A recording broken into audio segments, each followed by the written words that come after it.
What we have discovered, and here you need to wrap your mind around this, okay? We have a cardiovascular system, we have an immune system, we have a nervous system. And in the same way that we have systems like this in the body, what we have discovered in a very objective way is that the body has a repair system. The body has a health system. There is something in your body whose function is to keep you healthy as you age. Once we discover this, there's no better strategy to maintain health than to support this natural function of the body. It is so much cheaper, so much easier to keep your health when you have it.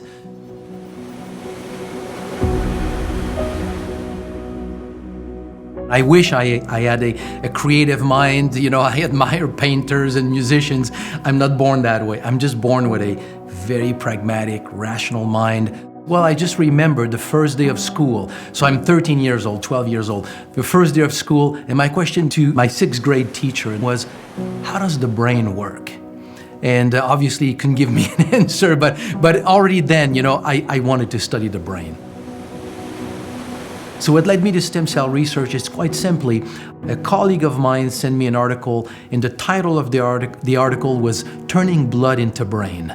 It was the study on leukemia, in which scientists use mice. So they irradiated female mice as a treatment for leukemia, and then did a bone marrow transplant with male stem cells. So the idea was that because the male stem cells have the Y chromosome, you can follow the reconstitution of the blood in the bone marrow.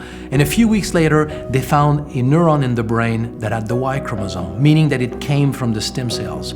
At a time when stem cells are known just to be blood precursors, they make red blood cells, white blood cells, and platelets. So now we have a report that a stem cell could go into the brain and become a brain cell. So it led me to look a little bit more in the scientific literature, and then we found similar reports of stem cells that could become heart cells and liver cells. So what we then started to think was, okay, if stem cells can become liver, brain, and the heart, why not the pancreas and the skin and the lung and the muscles and other things? It would be much more bizarre if stem cells can become brain, heart, and liver and not the rest. So we published an article in a journal called Medical Hypotheses, in which we proposed that stem cells actually constitute the natural repair system of the body. In the back of my mind, the idea was, if really stem cells are the repair system of the body, and you have a plant that can trigger the release of stem cells, that means these stem cells will go and repair what's broken. So they go to the heart of the heart patient, the liver of the pancreas of the diabetic, the brain of the Alzheimer's patients, and that's what we had. We had people reporting benefits touching so many different aspects of human health. So we went in the lab and we tested that plant, and we found that that's what it did. It triggered stem cell release from the bone marrow. So it took me from brain research, and all my interest shifted into this sort of new discovery, these new observations. Stem cells was really, to me, the future of medicine. So that's how it all started. When we understand that stem cells constitute the repair system of the body, so we think that it's going to repair, so meaning we use it only when something is broken.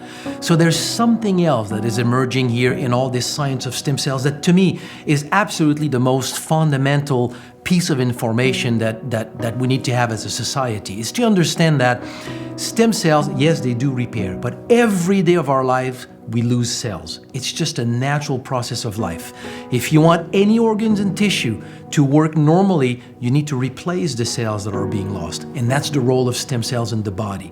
And the key piece of information here is that by age 15, we have lost about roughly like 80% of the stem cells that you're born with.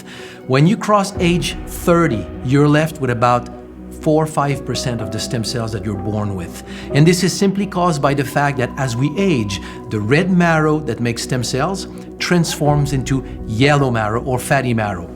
It's a very, very normal physiological process.